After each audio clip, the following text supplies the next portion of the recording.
Hi అండి. నా పేరు Lakshmi. Welcome back to Varshita daily life style. ఈరోజు వీడియోలో ట్రెడిషనల్ రెసిపీ గోదావరి స్పెషల్ తాటి రొట్టె ఎలా చేయాలో చూపిస్తున్నాను. ఇది తాటికాయల సీజన్ కదా, తాటికాయలు దొరికితే తప్పకుండా ట్రై చేయండి.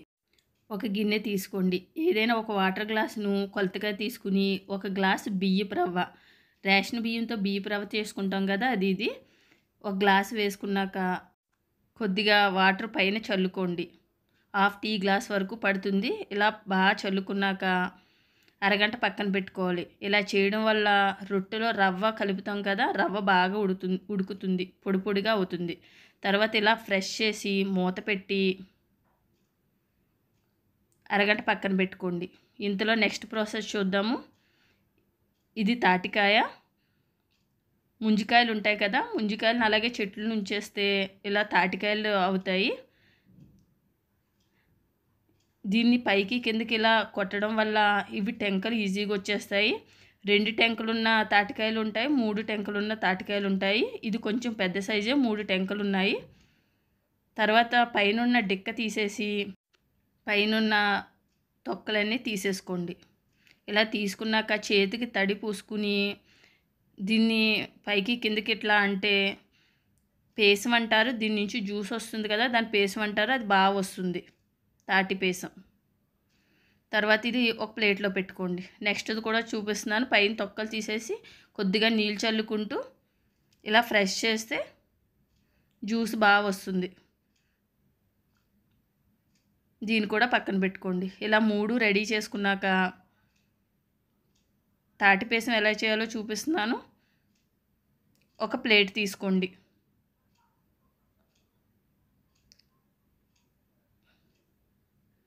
తర్వాత ఇవి స్టెయినర్ ఉంటుంది కదా, డీప్ ఫ్రై చేసుకున్నప్పుడు దీని మీద అయినా తీసుకోవచ్చు, లేకపోతే క్యారెట్ తురుముకుని దాని మీద కూడా బాగానే వస్తుంది. ఇలా వీడియోలో చూపించిన విధంగా తీసుకుంటే టెంకకి ఈసులు ఉంటాయి, ఆ ఈసులు కూడా రాకుండా ఓన్లీ పేసమే వస్తుంది. ఈ విధంగా చెప్పాను కదా, క్యారెట్ తురుముకుని దాంతో కూడా తీసుకోవచ్చు. లేకపోతే ఇలా అంచున్న కంచం ఉంటుంది కదా, కంచం అయితే షైనింగ్ ఉండాలి, దాని మీద ఇలా కూడా తీసుకోవచ్చు. మేము చిన్నప్పుడైతే ఇలాగే తీసేవాళ్ళం.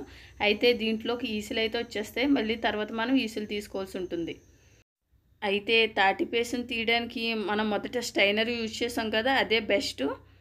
తర్వాత ఇలా 3 టెంకలు ఉన్నాయి కదా, 3 టెంకల్ని ఈ విధంగా తీసుకోండి.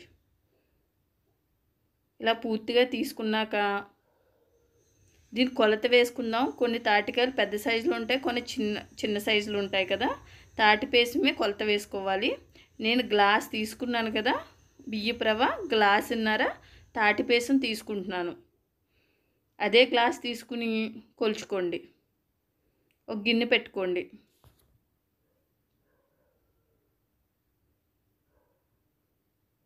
ఈ విధంగా కొలుచుకున్నాక నాకైతే తాటిపేసం మిగిలిపోయింది. దాన్ని వేరేగా కలుపుకుని ఇంకో రొట్టె అయితే వేసేస్తాను.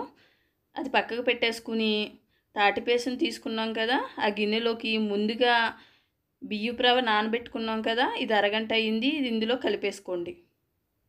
మరీ వాటర్ ఎక్కువ వేసి అయితే నానబెట్టకూడదు, కొద్దిగానే చల్లుకోవాలి.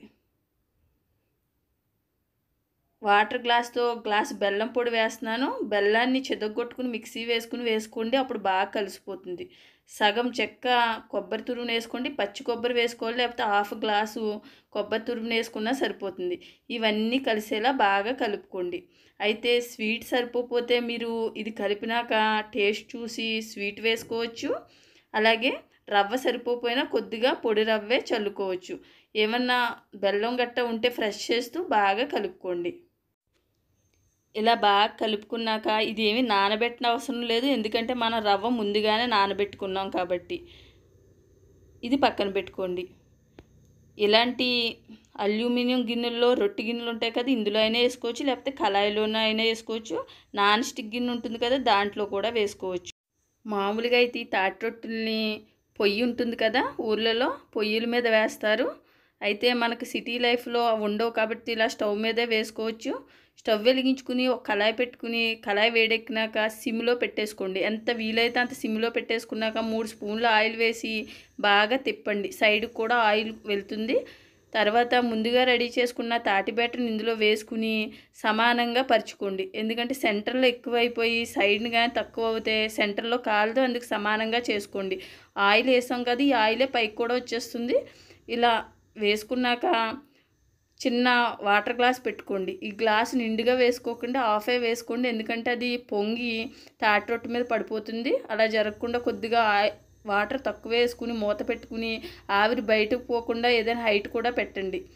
తర్వాత ఒక అరగంట తర్వాత తీసి చెక్ చేశాను నేను. ఇలా చెక్ చేసుకుని చూస్తే ఇలా తడి ఉంది అంటే ఇంకా ఎక్కువసేపే కాలుతుంది. ఈ రొట్టె కాలడానికైతే ఒక 45 మినిట్స్ అయినా టైం పడుతుంది, ఇంత టైం అని చెప్పలేము. తర్వాత మూత పెట్టుకుని ఇలా సైడ్కి అటు ఇటు తిప్పుకుంటా కాల్చుకోండి. సైడ్కి కూడా మంట తగులుతుంది, మధ్యలోనే మాడిపోకుండా. అయితే మామూలుగా అయితే తాటి రొట్టె మీద అరిటాకేసి పైన నిప్పులేసి కాల్చుకుంటారు, అందుకు పైన కింద కూడా కాలుతుంది. ముందే చెప్పాను కదా తాటి పేసం మిగిలిపోయిందని దీన్ని చిన్న ఊతప్పం కింద వేసేసాను. ఇదైతే తొందరగానే కాలిపోయింది, అంటే ఒక 10 నిమిషాల్లోనే కాలిపోయింది. తర్వాత ఈ విధంగా రొట్టె అయితే రెడీ అయింది. ఇది మనం అల్యూమినియం గిన్నెలో వేసుకున్నాం కాబట్టి కింద నుంచి ఫ్రెష్ చేసి తీసుకోవాలి. దోశల్లో తీసుకునేది ఉంటుంది కదా గరిటె, దాంతో ఫ్రెష్ చేయాలి. అయితే ఇదైతే బాగానే కాలింది. దీన్ని చల్లారనివ్వండి, అంటే ఒక అరగంట పక్కకు పెట్టండి, ఈజీగా వచ్చేస్తుంది. తర్వాత ఈ గ్లాసుని తీసేసుకుని కింద ప్రెస్ చేసి తీసుకోవచ్చు. అయితే చెప్పాను కదా స్టవ్ మీద వేసాను నేను, కొంచెం మందం అయ్యింది. అంటే ఇది కొంచెం 2 రొట్టెల కింద వేసుకుంటే బాగా కాలింది అనమాట. కింద అయితే నాకు కొంచెం మాడింది. ప్రాసెస్ అయితే ఇదే, అందుకే వీడియో అప్లోడ్ చేస్తున్నాను. ఇది చేసుకున్న రోజు కంటే నెక్స్ట్ డేకి చాలా టేస్టీగా ఉంటుంది. చల్లారి కొద్ది చెప్పాను కదా, ఇదిగో మాడిపోయింది. అంటే కొంచెం దలసరి తక్కువగా వేసుకోవాలి అంతే తప్ప ప్రాసెస్ అయితే ఇదే. రొట్టె అయితే చాలా బాగా కాలింది, అంటే మధ్యలో కాలేదని కొంచెం ఎక్కువసేపు ఉంచేసాను అంతేనండి. లైక్ సబ్స్క్రైబ్ చేసుకోండి.